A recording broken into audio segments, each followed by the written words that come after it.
सहनाववतु सह नो भुनक्तु सह वीर्यं कर्वावहै तेजस्विनावदितमस्तु मा विद्विषावहै। ओम शांति शांति शांति।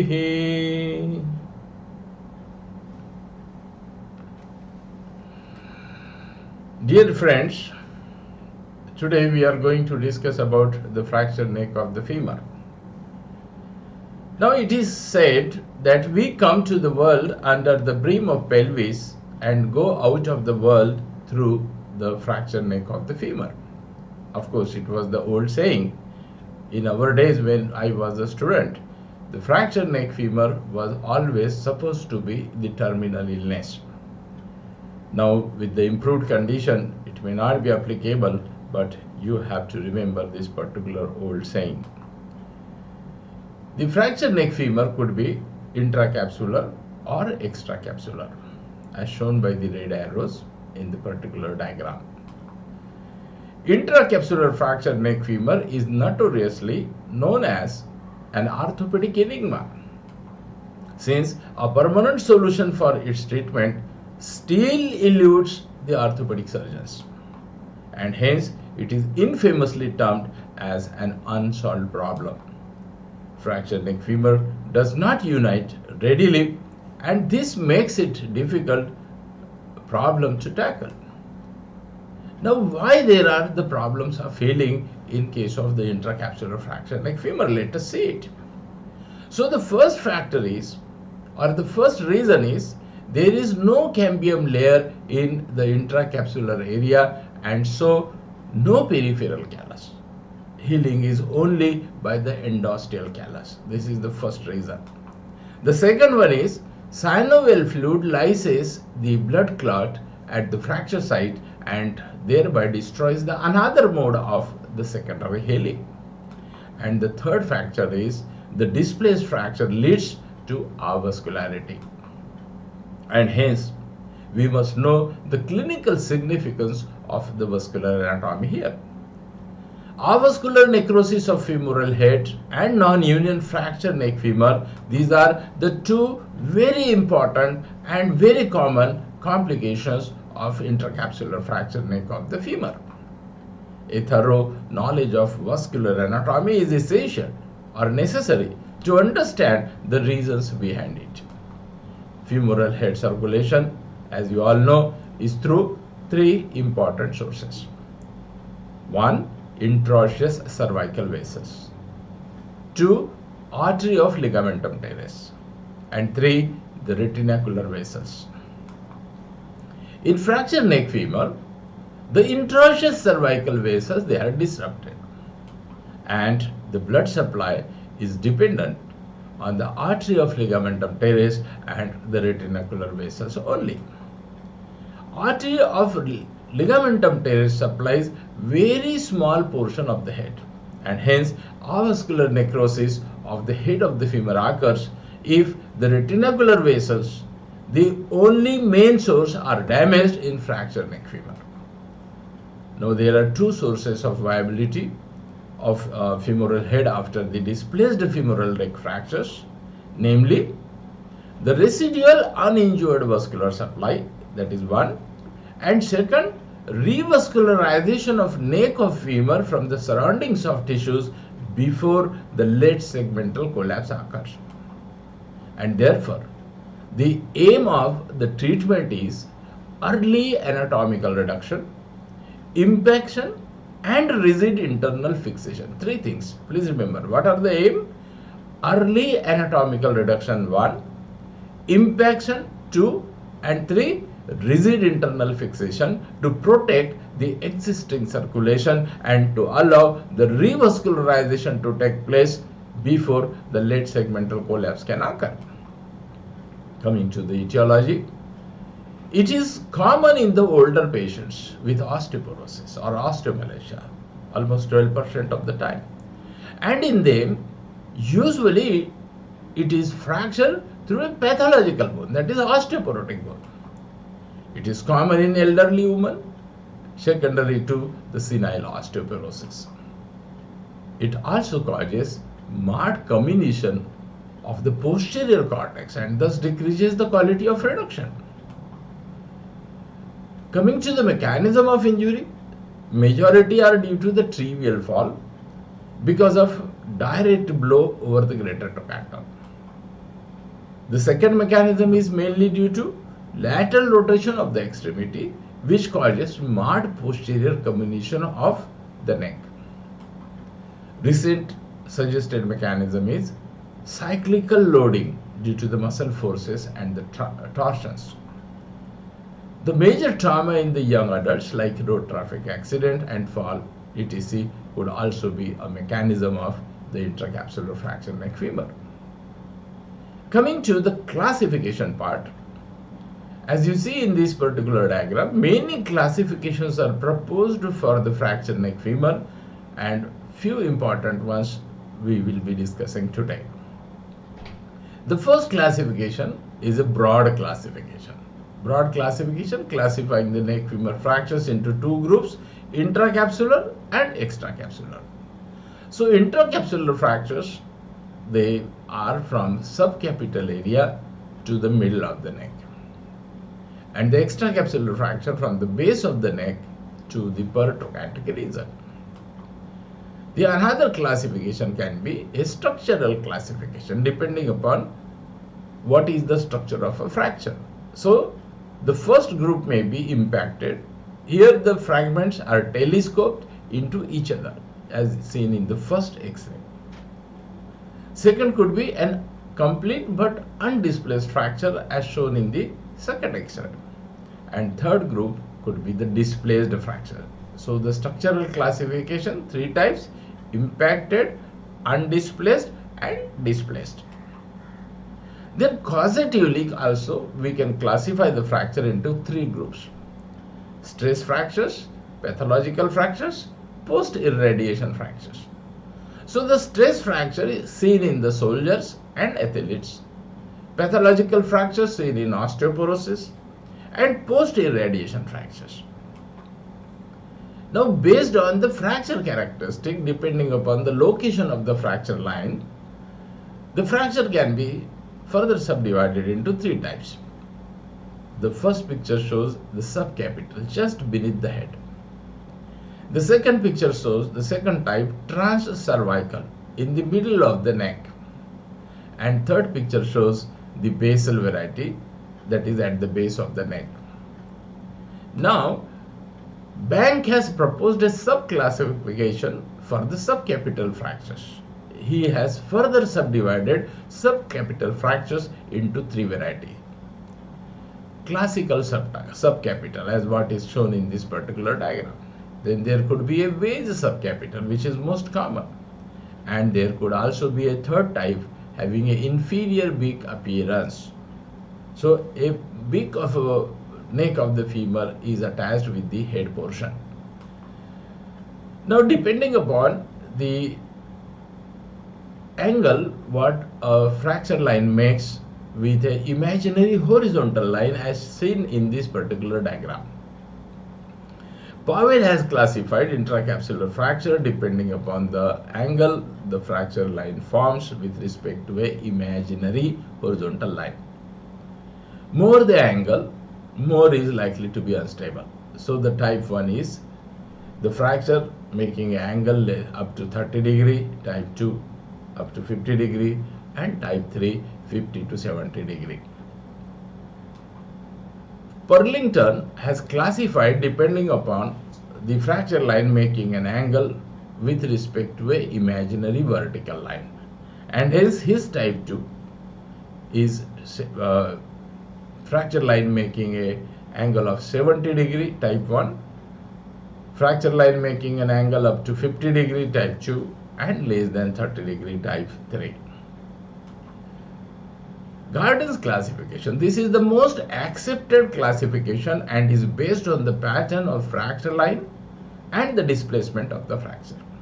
Now here you can see the four types of fractures have been described. The type 1 is an incomplete fracture. Type 2, complete but undisplaced fracture. Type 3, complete fracture with a partial displacement, and type 4, complete fracture with total displacement. Now, Delbert's classification is used to classify fractures in children. Here again, type 1 is the transepiphyseal, that is at the junction of head and neck. Type 2 is the transcervical through the middle of the neck. Type 3, cervicotrochanteric, that is basal fracture at the junction of the neck and the shaft. And type 4, the intertrochanteric in between the greater and the lesser trochanters. Coming to the clinical features. Usually the patient is an elderly female and she gives an history of a trivial trauma, trivial slip and fall at the bathroom. The patient complains of pain and restriction of movements of the affected hip. Now you can see in this particular diagram. On examination, there is a tenderness over the anterior hip joint line because the fracture is at intracapsular fracture of the neck of the femur. So the tenderness will be always at the anterior hip joint line. Now there is a minimal shortening as you can see in this particular picture, and the external rotation deformity of the affected limb, that is also very minimal due to the fracture being intracapsular. The capsule prevents the muscular forces from displacing the fracture fragments grossly, and that's why there is a minimal shortening. Now, active state leg raising is difficult. Sometimes with the impacted fracture, the patient may come to your chamber walking. But whenever you suspect the patient to have the intracapsular fracture neck femurs, then in this particular test, active state leg raising is the most important test. Then patient will not be able to raise the leg actively. So in impacted neck of the femur fracture, the patient may complain of only groin pain and he may have an antalgic gait and little restriction of the hip movements. How you can diagnose clinically is by performing the active straight leg raising, which will be difficult for these patients. Investigation wise, obviously the radiography consisting of the routine AP and lateral view of the hip joint. Now here, whenever we see for the X-ray, we need to notice the following points. The first point we need to notice the extent of the fracture line, whether complete or incomplete. Second, the fracture angle, as we have seen in the Pauwel's classification. Third, break in Shenton's line. And fourth, the posterior wall comminution of the neck is best seen in the lateral view. 5. Look for the prominent lesser trochanter. Now if you look in the right hip here, the lesser trochanter appears to be very prominent as compared to the left side. That is because of external rotation of the limb.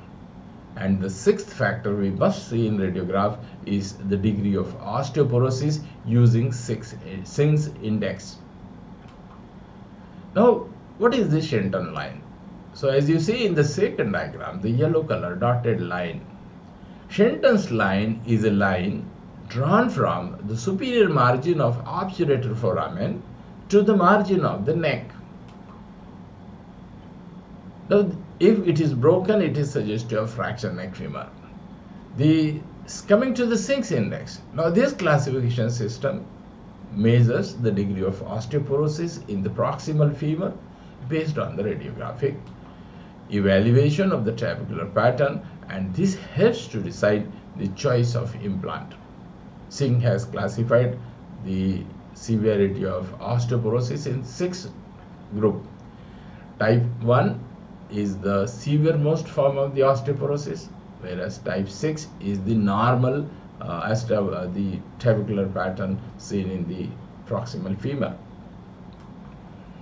The other investigation includes the radiography has a limited value in assessing the vascular status of the femoral head. Now the time required for radiographs to show the avascular changes is almost 3 to 6 months. And hence the viability and vascularization of the femoral head at the time of surgery can be determined by using an oxygen tension measurement, venography, intraosseous pressure recording, isotape scanning, bone scan with technetium 99M and sulfur colloid etc. However, as a routine, I have not seen anybody practicing this. Now, coming to the treatment part, the fractured neck femur is an orthopedic emergency which needs to be reduced and fixed within 24 hours to get an optimum result. And hence, speed is the watchword in managing fractured neck femur and invariably needs to be operated because of the small proximal fragment. Accurate reduction is required, which is usually not possible by the conservative methods. So we must remember the aim of treatment. Our first aim is early anatomical reduction, which helps and prevents further vascular damage, and second, impaction of the fracture fragment, and third, the rigid internal fixation. Now we have already seen all these three things, if we achieve, the enables the revascularization from the surrounding soft tissues and the uninjured bone, which may help in the early callus formation. Let us see the treatment plan as per the Gardner's classification. Now the Gardner's type 1, here conservative treatment like hip spica is applied if the fracture is several weeks old and if the patient is unfit for surgery. But if patient is fit for surgery, then surgically multiple pins by the Moores and Noel cannulated screws in situ must be done. For the Gardner type 2, here the fracture is complete, and though it is undisplaced, it may get displaced, and hence it is to be fixed with either DHS or multiple cannulated AO screw. Now the Gardner type 3 and type 4, the conservative treatment is rarely indicated except in severely ill patients and mentally ill patients. For example, the conservative treatment would be a hip spica or a well leg traction, but always remember the surgery is the treatment of choice. Now surgery, the goal of surgery is anatomical reduction. We have already seen impaction and stable internal fixation. Now acceptable reduction is the key factor in decreasing the risk of avascular necrosis following the fractured neck femur, and hence we must know various reduction techniques. Now the closed reduction is tried first, failing which open reduction is resorted to. Now there are following methods of the closed reduction, and they can be classified into two groups: the closed reduction done with hip in extension and closed reduction done with hip in flexion. Though we are going to discuss all these methods, but what I would recommend it, you need not practice everything. You just practice one method of a closed reduction with the hip in extension and one method of closed reduction with hip in flexion. That's all. So the most important method is Whitman's method. Now here the hip is in extension, it is internally rotated and then abducted. Abduction movement of the hip is done and the closed reduction is achieved. So extension, internal rotation and abduction. Massey has described a forceful internal rotation of the limb, whereas McElhenby, he says extension, external rotation to disimpact the fracture and then doing internal rotation and adduction movement. Dairley has described the traction with extension, foot is internally rotated and then force is applied on the greater trochanter from anterior to posterior direction. Coming to the methods with hip in flexion. So this method, lead butter manual, this must be practiced and you must get a confidence on this particular method. The flexion of hip, the traction is applied along the neck of the femur to disimpact the fracture fragments. Then thigh is internally rotated and gradually extended and abducted, And then evaluation of the reduction is done by doing a heel palm test. Now, what is this heel palm test? The heel palm test is a clinical test to assess the accuracy of reduction of fractured neck femur. The heel of the affected limb should remain in neutral in the palm of a clinician's hand and not lie externally rotated after reduction. So, if you have done a proper reduction and if you put the heel of that injured limb on a palm, it will not externally rotate. It will remain in a neutral position. Now, other methods of close reduction in the hip with the hip flexion includes the Smith-Peterson method. Here again, slight hip flexion, then internal rotation, abduction, and then finally extension. Flexion, flexion, traction along the femoral leg, that is the method of reduction. Now, after whatever reduction you have done, you need to have a radiographic evaluation of the accuracy of reduction for the fractured neck femur. Now, it may be obtained by any one of the methods employed as we have discussed previously. Now, it is mandatory before proceeding with the internal fixation. Now, the following are some of the parameters. Look at this particular diagram. The head in the first A diagram, A side you can see, head and neck always form S-shaped curve. If the radiograph reveals an unbroken C-shaped curve as shown in the B part, then fracture is not properly reduced. And then there are the Gordon's criteria, depend upon the angle the trabecules are making with the proximal and the distal part.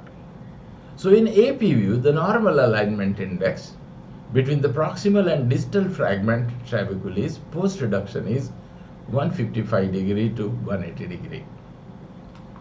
In lateral view, in the second part of the picture, it is 160 to 180 degree. Now, if the angle is less than 155 or more than 180 degree in the views, then the reduction is not acceptable. Now, the radiographic evaluation, the lateral view helps to detect the posterior wall combination. So, you must focus on the lateral view as well. Stability of reduction depends upon the posterior wall combination, which causes non-union in 60% of the cases. Now, the slight valgus with 2 to 3 mm separation of the fracture site at the medial calcar is not acceptable. So, there should not be any opening medially. However, the varus is not acceptable at all. Now, if 2 attempts of close reduction fail, then open reduction is to be resorted. Probably there is no other fracture which needs such an accurate reduction before proceeding for the internal fixation. And hence, the reduction should be accurately assessed to get the good results. Coming to the technique of internal fixation. Now, as shown in the first picture, the line diagram, there are many choices for internal fixation in the fractured neck femur, but the principle of preoperative preparation, reduction of the fracture, C-arm or radiographic control, surgical approaches and methods of insertion of the fixation, they remain same. The patient is fixed to the fracture table after anesthesia as shown in the first diagram. Close reduction of the fracture is done under radiograph or the C-arm control. If the reduction is satisfactory, the greater trochanter and the upper end of the femur is exposed through the lateral incision. Midway between the anterior and posterior cortices of the lateral femur and about 2 cm distal to the edge of the greater trochanter, a drill hole is made and through which a guide pin is inserted at an angle of 45 degrees to the shaft and a parallel to the ground. You can see how the guide pin is being inserted there in the second picture. Check the position of guide pin by lateral radiograph or the C-arm, and if it is satisfactory, then insert the cannulated screws or the Morse pin parallel to the guide wires. Now remember, there is a Moore's pin are not cannulated. That is why they have to be inserted parallel to the guide wire. But cannulated screws can be inserted over the guide wire. Even the Richards screw, if it is used, it can be inserted through the guide wire. Now confirm the position of all the pins as mentioned above and close the wound in layer. Post-operatively, the patient is mobilized early. Choices of implants for the internal fixation. After having accurately reduced the fracture and ascertained the accuracy, the fractured neck femur can be fixed by any one of the implant shown in this particular diagram. However, no ideally internal fixation methods are available. Now the first diagram shown by the red dot, that is multiple pins or novel or Moore's pin for the impacted fractures. It can be inserted percutaneously for medically unfit persons or for the fractures in the children. The third diagram shows ASNIS, ASNIS. This is a system of cannulated screws that provides improved pull-out and bending and torque strength as compared to the novel pins. Now these are commonly preferred screws for the intracapsular variety. The sliding or telescopic nail shown in the second diagram by the red dot, that is dynamic hip screw. It has replaced the fixed angle nail. The nail offers a collapsibility which ensures continuous impaction at the fracture site and which lessens the chance of nail penetration through the femoral head because the tip is blunt, you can see it. This is the most commonly employed fixation method for fractured neck femur, especially with the extracapsular variety. Now the guide pin, there are certain cardinal points for inserting the guide pins. The guide pin should be inserted at an angle of 45 degrees to the shaft and it has to be parallel to the ground, and then it should be placed in the center and stop short of head by 1.3 centimeters. The internal fixation screws or pins should be in the mid-center of the neck or below and posterior to prevent the damage to the retinacular vessels. The guide pin should be inserted slowly and it should pass smoothly without any resistance. The screws or pins should be 0.6 centimeter shorter when you are placing it above the guide pin, or it should be 0.6 centimeter longer when placed below the guide pin. Now coming to the complications of the internal fixation. The first and foremost important complication is infection. Now this is due to the poor aseptic measures during surgery. The infection may be superficial or deep and is a troublesome problem to treat. Then the second complication is the non-union. It results if the fixation methods are not rigid. Third complication is the avascular necrosis. Now this is due to the faulty position of the pins in the superior part of the neck. You see here in this particular X-ray, most of the pins are put in the superior part of the neck, which may damage the retinacular vessels leading to avascularity. And then another complication is loss of fixation.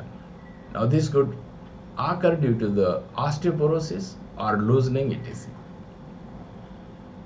Meyer's pedicle, muscle pedicle graft, a mention has to be made about the posterior muscle pedicle graft technique. As you can see, the posterior aspect of the hip here in this particular diagram. The muscle pedicle graft from the gluteus maximus or the quadratus femoris, that is Meyer's technique, is particularly useful in the posterior wall combination. Dr. Bakshi from Kolkata has popularized this technique. Then other treatment options for the fractured neck femur includes the Hemi replacement arthroplasty, osteotomy, and very rarely total hip replacement. However, they are not recommended as the primary modality of treatment in fresh fractured neck femur particularly in the young patients. They are indicated in special situations like non-union, avascular necrosis, etc. And we will be discussing it now. The Hemi replacement arthroplasty as a primary treatment in a displaced intracapsular fracture neck of the femur over the 70 years of age is a better option than the internal fixation, except in very frail patients where internal fixation seems to do better.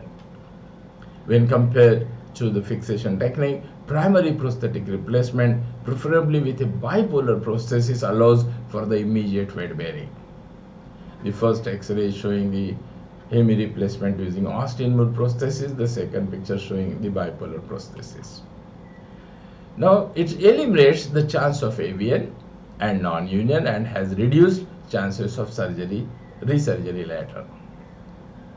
Now, the bipolar arthroplasty has largely replaced the unipolar arthroplasty of yesteryears with Austin-Moore or the Thompson's prosthesis, as this eliminates the complication of protrusio acetabuli, which may be associated with the unipolar prosthesis. THR, however, after 70 years in a displaced fracture of the femoral neck, among the treatment options of the internal fixation, Hemi replacement arthroplasty and THR seems to be the best bet with the lower complications. Complications of femoral neck fractures include the thromboembolism, non-union, AVN. These are the main complications. And we will be discussing these complications in detail in my next video. But before we end, I want to talk to you about one more topic, important topic. Happy key to lose weight. Dear students, one of the commonest problems these days we are facing in our routine clinical orthopedic practice is of obesity. Eat less and exercise more formula for treating obesity has been proved to be the failed formula in long run. Of late, I have been working on the latest, most scientific evidence-based concept of weight loss, happy key. You may find few videos on this topic as well on my YouTube channel. The obesity among the medical students is at its peak nowadays, and due to obesity, not only they are bullied, but most of them also lose their self-confidence, resulting in deteriorating performances in academics. For all of them, these online videos course will be most valuable. If interested, you may visit my Facebook page at the www.facebook.com/thehappykey. You can also visit my website www.drorthosudhir.com.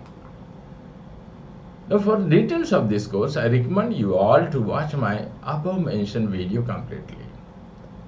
The video I have already put on the YouTube with the heading How to Stay Slim and Healthy Forever Without Dieting and Exercises. You can enroll for this course as well. You may forward that video to others. The YouTube link is given below, https://youtube.b/mix AIO 8A ER4. My mission is to help more than 10 lakh people to lose weight and get lifetime freedom from their obesity without dieting and exercising using this happy key technique. Let us all come together to create a healthy and fit India. Please like my channel, subscribe it now, and do recommend it to all your colleagues from other medical colleges. Please help me to help medical students all over the country. Your recommendation matters a lot for me. Thank you. Thank you for your subscription, like, and recommendation for my channel. See you in my next video. Till then, bye bye.